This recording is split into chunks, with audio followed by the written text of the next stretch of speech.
right. Good morning, ladies and gentlemen. Today is January 25th, 2023, and I am back with this week's edition of the live show. If you were watching last week, you'll know that we had some technical difficulties, and for whatever reason, my upload speed apparently wasn't fast enough to to work with Google.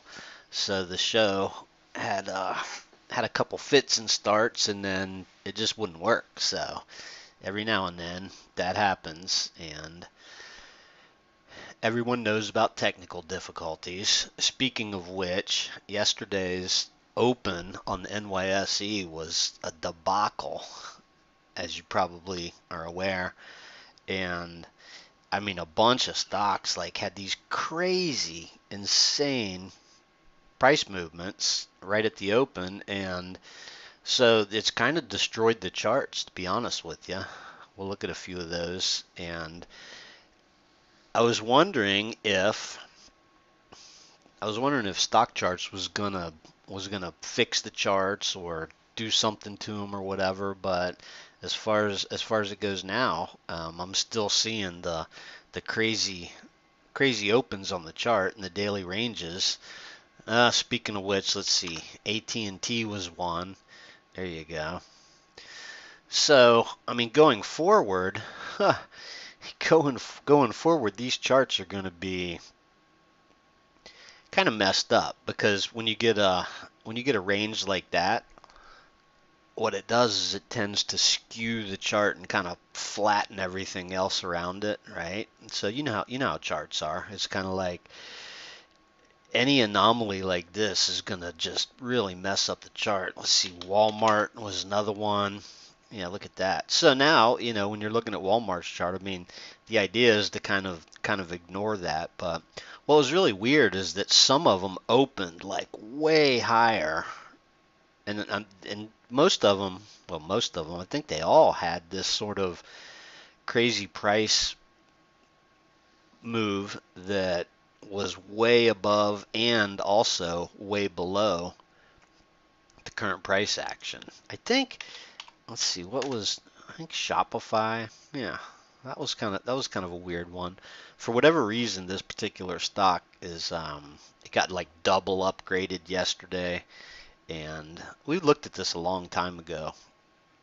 Actually, if I were to click it in my list, I have a horizontal line kind of across all these highs, and it looks like it's trying to make a bottoming pattern here. The thing of it is that all of a sudden this seems to be like, really super popular. I just read some news on them this morning too. They're raising prices or something. This seems to be a really popular stock, and when I'm talking about skewing the chart, I mean if you look at the chart like this, it's a whole different it's a whole different view. Even if you look at it like this, a different view, and the further you zoom back, right, like you zoom back to the highs, and then it looks like, really nice long bottoming pattern. Although, the low 25 and the high of sort of this bottoming pattern is around 50, but this one wasn't really as crazy as some of the other ones.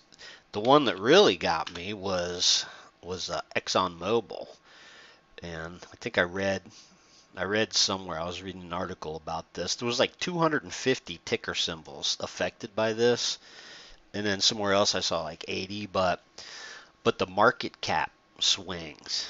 And this is a good example of the insane move that happened yesterday, because you figure, 100 to 125, that's a 25% sort of move there. And yeah, and so I mean these charts are insane. If you look at the intraday charts too, it's even worse. So this is what I'm talking about, skewing the chart, right?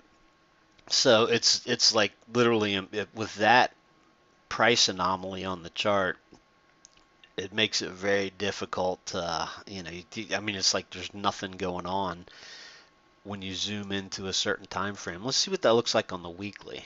Yeah, that's gonna kind of skew the weekly chart too. These you guys probably remember the flash crash. Lots of people do.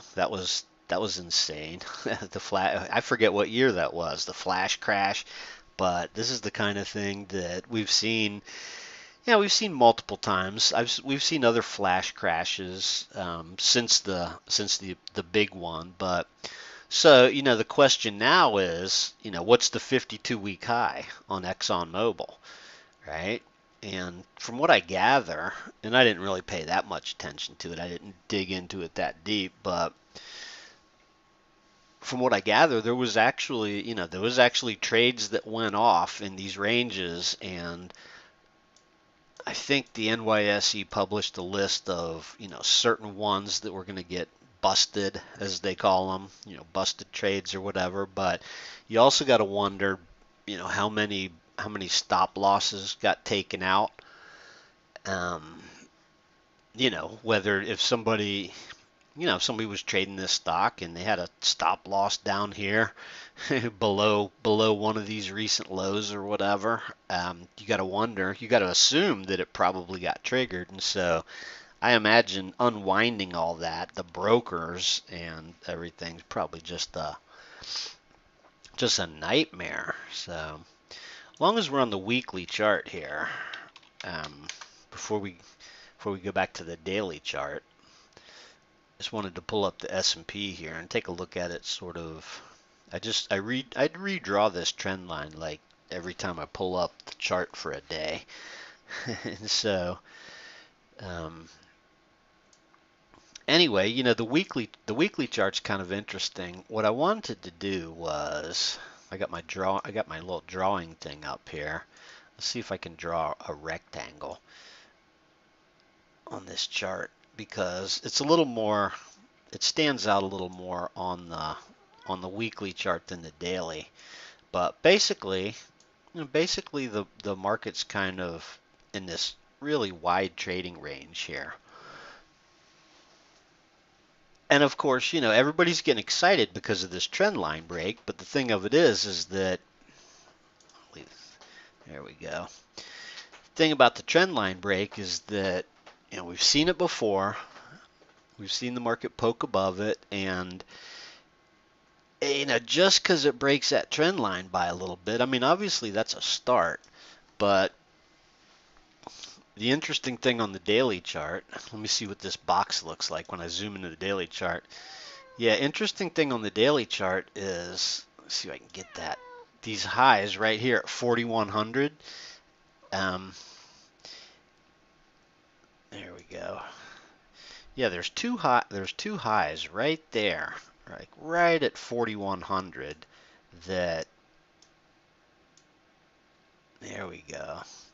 So, for now, anyway, seems like the market's kind of in this big wide trading range, and I'm gonna say, obviously, the break of this trend line is sort of a positive development. Although what we have to look forward to is the Fed announcement, I should say, next Wednesday. Like 1 week from today is the Fed announcement. And so now the big debate is whether they're going to raise 25 or 50 basis points, and then what they're going to say about after that. I think the market is looking for a couple more 25 basis point hikes and then a pause, which is not a pivot, it's a pause.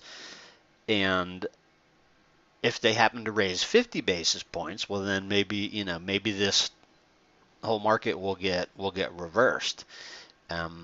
We've seen it several times since they embarked on their rate hike cycle. We've seen several times the market kind of got excited and rallied.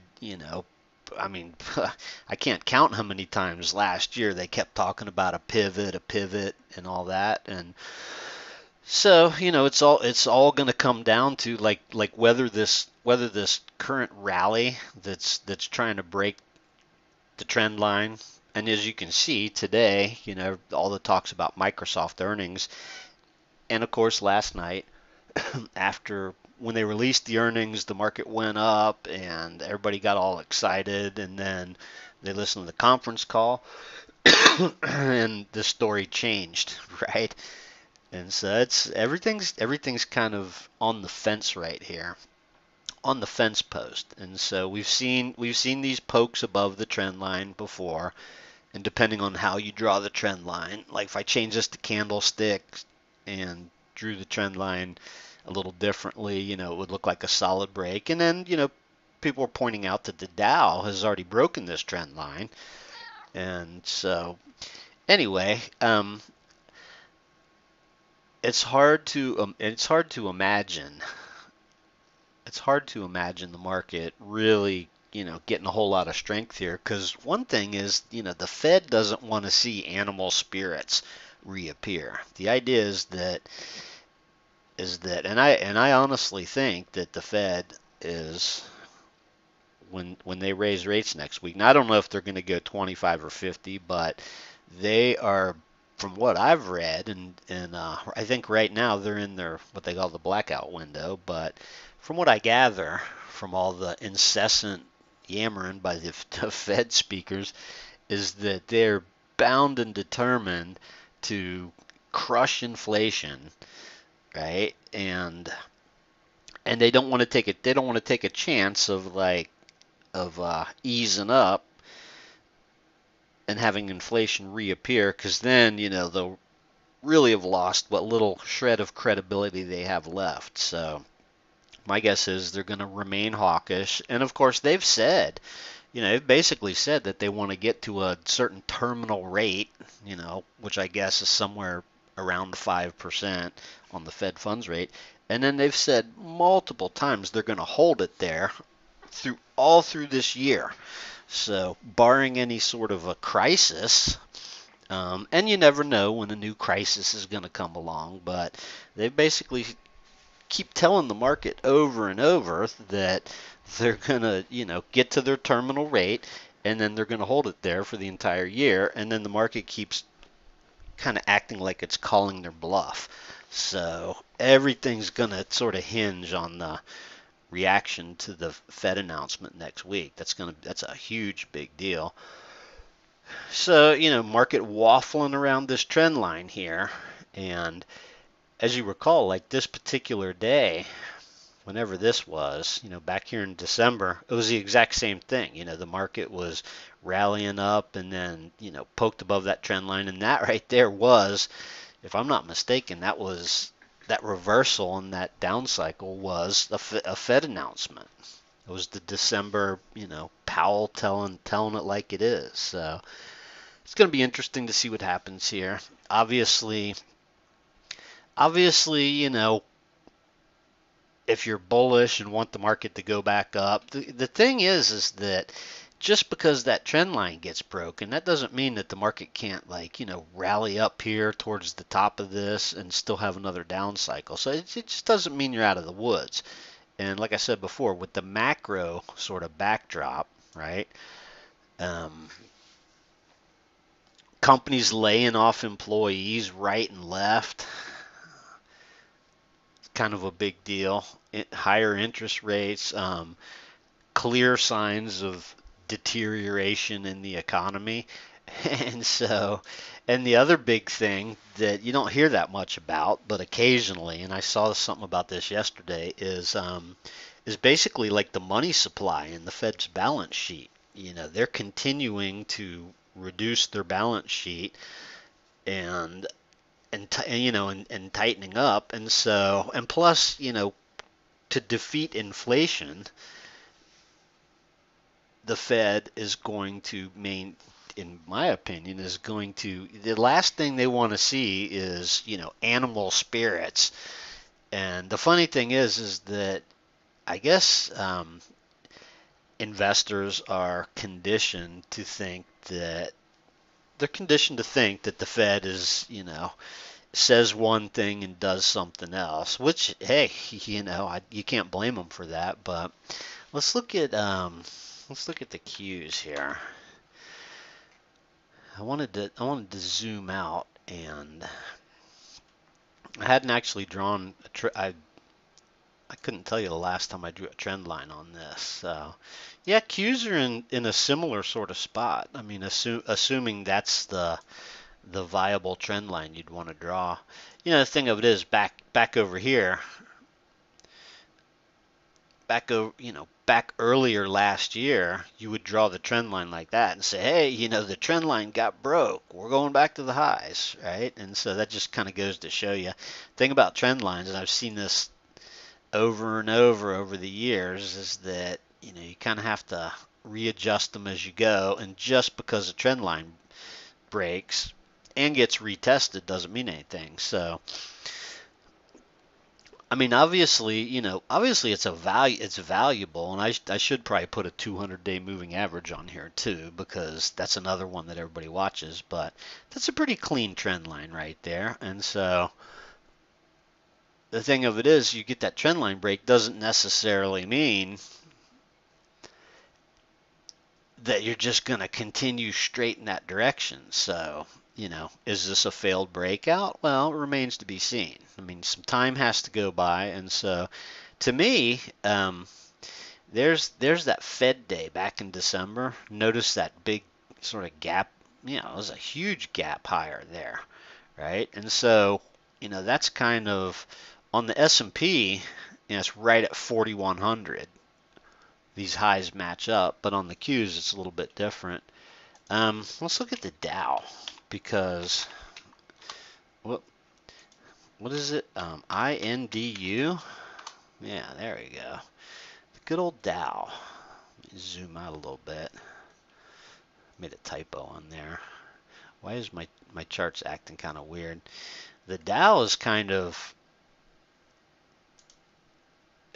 a crazy chart, because I mean, I don't even know how to draw the trend line on the Dow. I guess that would be the way to do it. But this sort of V move here is crazy. Let me see if I'm looking at is this a log chart? Yeah, that's not a log chart. Sometimes the log charts kind of skew everything. It just depends. But yeah, so there's a lot of people pointing to the fact that the Dow has broken this trend line to the upside. But boy, this move is it's kind of crazy right there. So yeah, it's quite frankly, last year was a terrible year for most stocks and bonds and most portfolios, the 60-40 portfolio, all that. And amazingly enough, the Dow ended the year down ever so slightly because of that year-end rally there. And so, the other thing right now that is being discussed is like the sector rotation too, right? So beginning of the year, semiconductors I suppose, are one of the bellwethers. Let's put a trend line on the semiconductors and see what happens. Yeah, pretty nice rally actually. The other thing is we're right in the thick of earnings season, so this week's going to be extremely interesting. Just because I think something like 35% of S&P companies are reporting earnings this week, and so it's going to really start kicking off here. I think after the bell, Tesla reports. So yeah, we're in a really interesting sort of spot. This is sort of a show of, to look at NVIDIA. NVIDIA has a real weird reporting sort of schedule. Yeah, I saw, this is an interesting chart because you've got sort of a head and shoulders here. I guess semiconductors are pretty good bellwether for risk appetite, I would say. And I mean, if you look at these highs here, geez, 325 down to just over 100. That's a pretty nice looking inverse head and shoulders right there.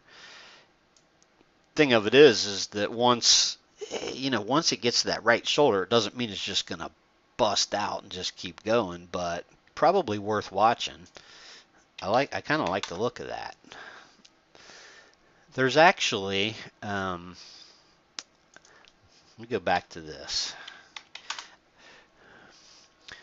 in this list of indicators here, or somewhere on here, there's boy, there's all kinds of stuff in here, but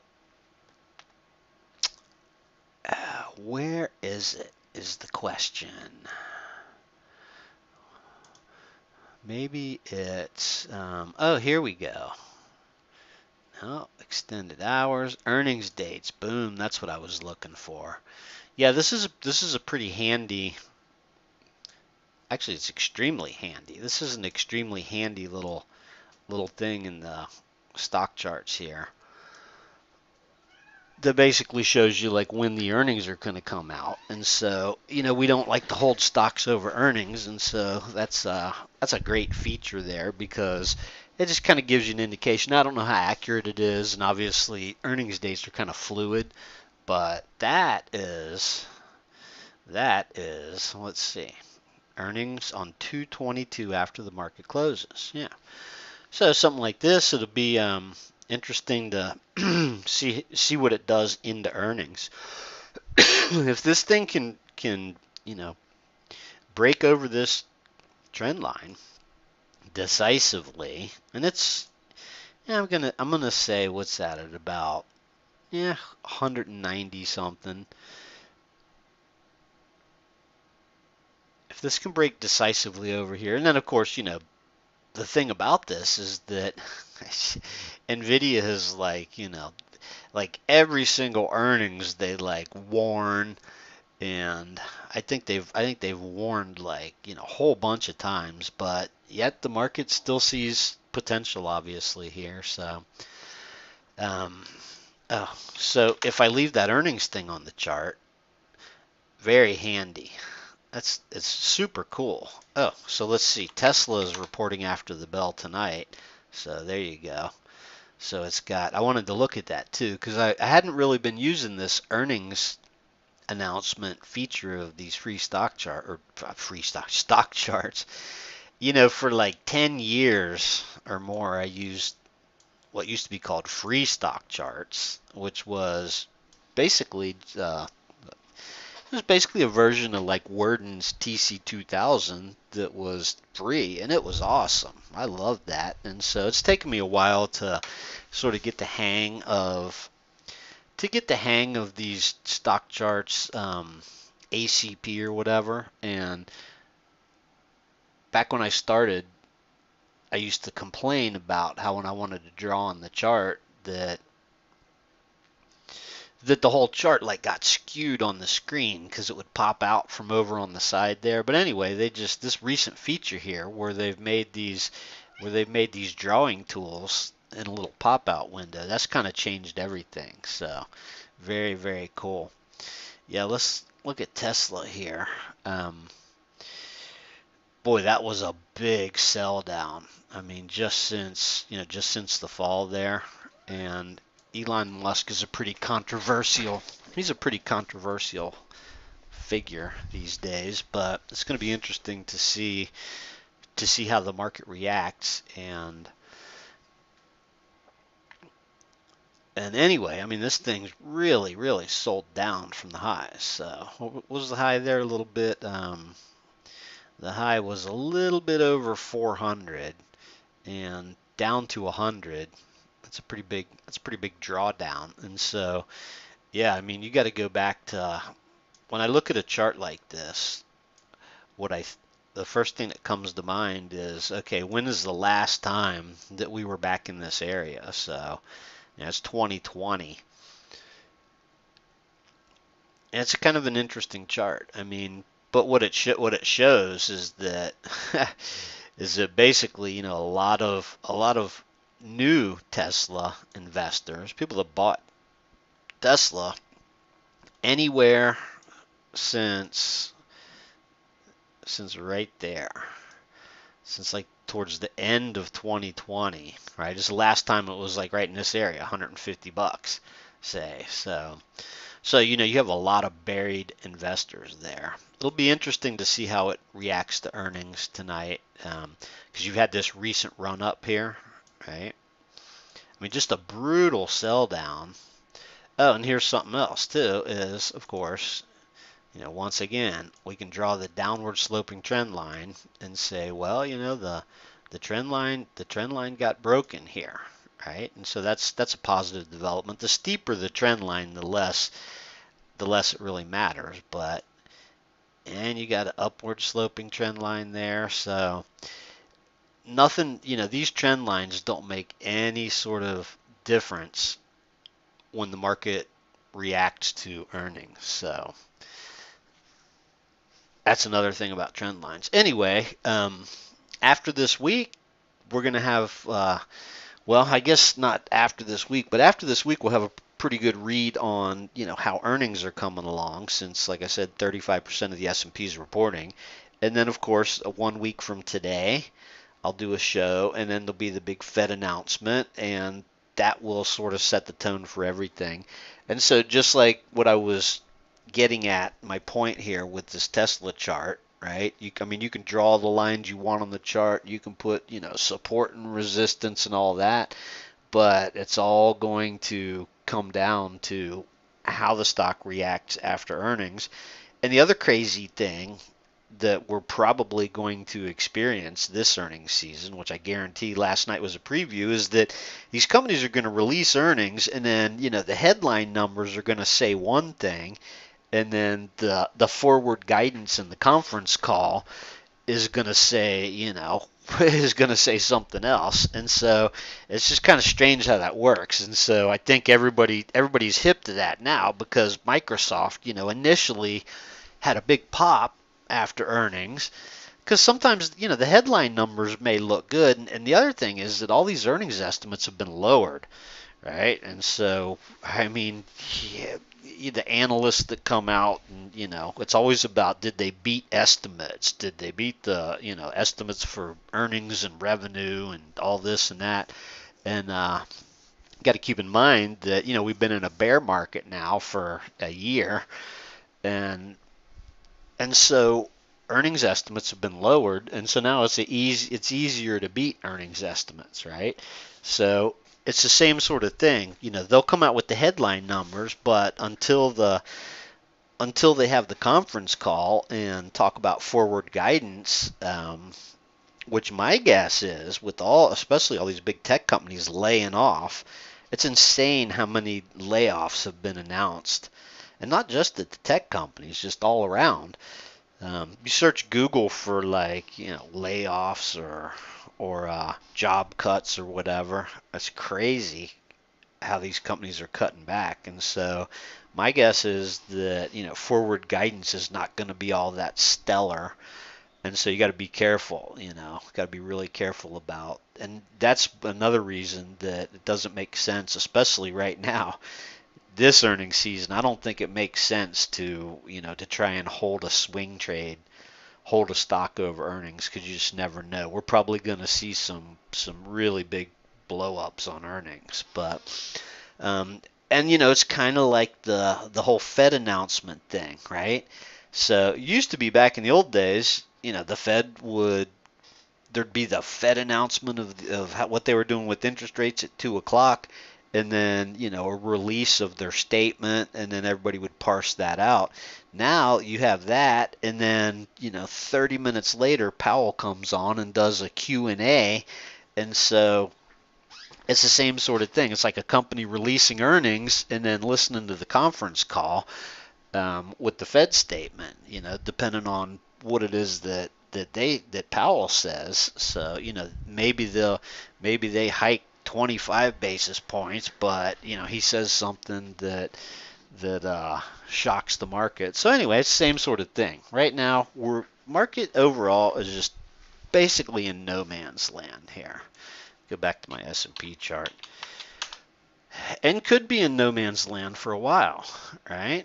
So, that's a huge wide trading range, and vacillating around that downward sloping trend line.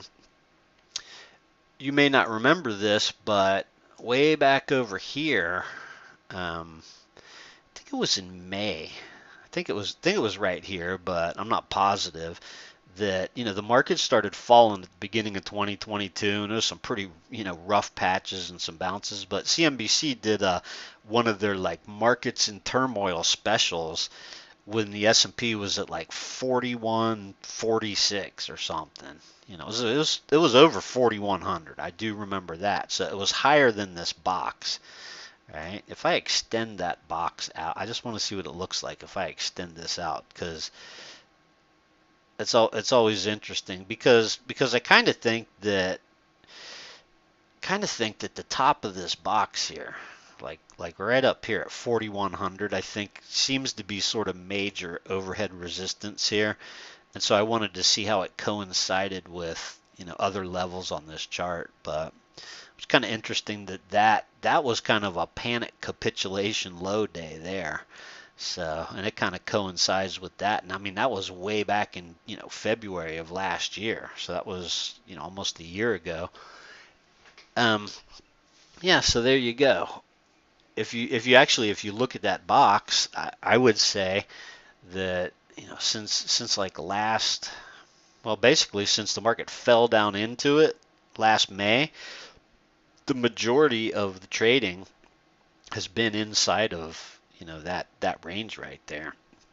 And obviously, I mean, that's a huge range. You're talking 3750 to 4100, but you can see that there's been several trips, to the upper end, to the lower end. And so, that's kind of where we are. The market could frustratingly be trapped in this big sort of range. Of course, nothing happens. We go to a weekly chart, see what that looks like. Nothing happens fast. Yeah, there you go. The weekly chart is just so nice and clean. I mean, a lot of times I will go through and just look at weekly charts, and the daily charts look kind of noisy. The weekly charts are just real nice and clean. So that trading range, makes a lot of sense on the weekly chart. Anyway, let's get through this week and get through the Fed announcement, and then we'll have a little bit better read on everything. So just keep in mind on strength, at 4100 seems like the level to beat, and it's hard to imagine with with everything that's going on now in the macro backdrop that the market's just gonna, hey, as soon as we broke that trend line, I started reading things where people were talking about, new highs. So I'd be shocked if this market makes new highs anytime soon. The Fed doesn't want that. I mean, part of the whole inflation getting out of control story was, animal spirits and, risk assets and all that. And so the Fed wants to try and achieve a soft landing. And so the more speculative the market gets, the worse the more hawkish the Fed's going to be. So anyway, there is a pending swing trade that I put in, and we're going to slowly ease back in. See, here's the thing: is there's been a few cycles. There's been a few tradable cycles here, but it hasn't really been easy, right? This last little sort of breakout cycle here. I suppose there's a lot of stocks that have had recent strength since the beginning of the year, and so that was potentially a tradable cycle. But going into the new year, the market's just been kind of acting weird, and of course, rallying right up into overhead resistance. Every time. I mean, maybe this time's the charm, but we've seen all these rallies that rally up into the 200-day moving average, which if I put on here, you'll see it's like right here too. Every time, recently the market's rallied up to the 200-day and this overhead resistance, it's gotten rejected, and so to assume that this is the time that it's going to break through and just rip higher is that's kind of going out on a limb given the macro backdrop and everything that's going on. So swing trading right now is tough, right? So we'll just have to see what happens. Anyway, thanks for tuning in. I'll see you back here same time next week.